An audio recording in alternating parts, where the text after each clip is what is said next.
पवनाशन पीठाय गौतमी तीरवासने श्रीमद्धर्मपुरीशाय श्री नृसिंहाय नमः भूषण विकास श्रीधर्मपुरी निवास दुष्ट संहार नरसिंह द्रुत दूर कार्तिक शुद्ध द्वितीय దీనినే యమతిథి అంటారు। ఈరోజు భగిని హస్త భోజనము అంటే యమధర్మరాజు తన సోదరి ఇంటికి వెళ్ళి భోజనం చేశాడు, కట్న కానుకలు స్వీకరించాడు అని చెప్పి పురాణాలు తెలుపుతున్నవి। అదేవిధంగా ఈరోజు నరక ద్వారాలన్నీ కూడా మూసి ఉంటాయి। ఈరోజు ధర్మపురి క్షేత్రంలో వెలిసున్న యమధర్మరాజుకు విశేషమైన పూజ, ఆయుష హోమము, త్ర్యంబక మహామృత్యుంజయ హోమం నిర్వహిస్తున్నాము। ఈరోజు యమధర్మరాజుకు ఎవరైతే మరి దీపాన్ని సమర్పణ చేసి పూజలో పాల్గొంటారో వారికి అపమృత్యు దోషాలను కూడా తొలగిపోతాయి, పరిపూర్ణ ఆయుధాలు ఐశ్వర్యాలు కలుగుతాయి। ఈరోజు యమధర్మరాజుకు తర్పణాలు వదలాలని చెప్పి మనకు స్మృతి పురాణాలు తెలుపుతున్నవి।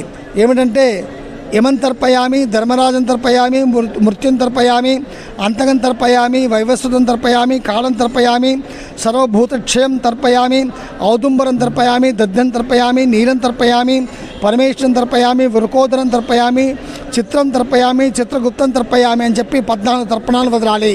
ఈ విధంగా 14 తర్పణాలు వదిలితే నరకలోకంలో ఉండేటువంటి మన పితృదేవతలందరూ కూడా మోక్షాన్ని పొందుతారు, యమధర్మరాజు సంతోషపడతాడు।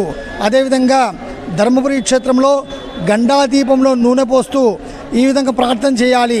ధర్మరాజ మహాకాయ దక్షిణాధిపతయ నమః, రక్తనేత్ర మహాబాహో మమ పీడాం నివారయ, మా పీడలన్నీ కూడా తొలగించి పరిపూర్ణమైన ఆయురారోగ్యాలను ప్రసాదించు తండ్రి అని చెప్పి ఆ యమధర్మరాజుకు నమస్కారం చేయాలి।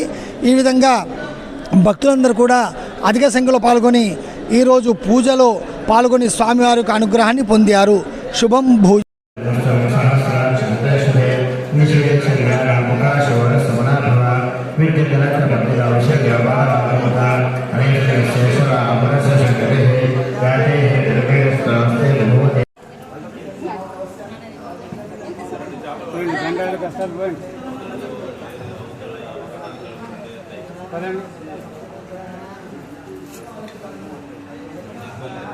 వాళ్ళు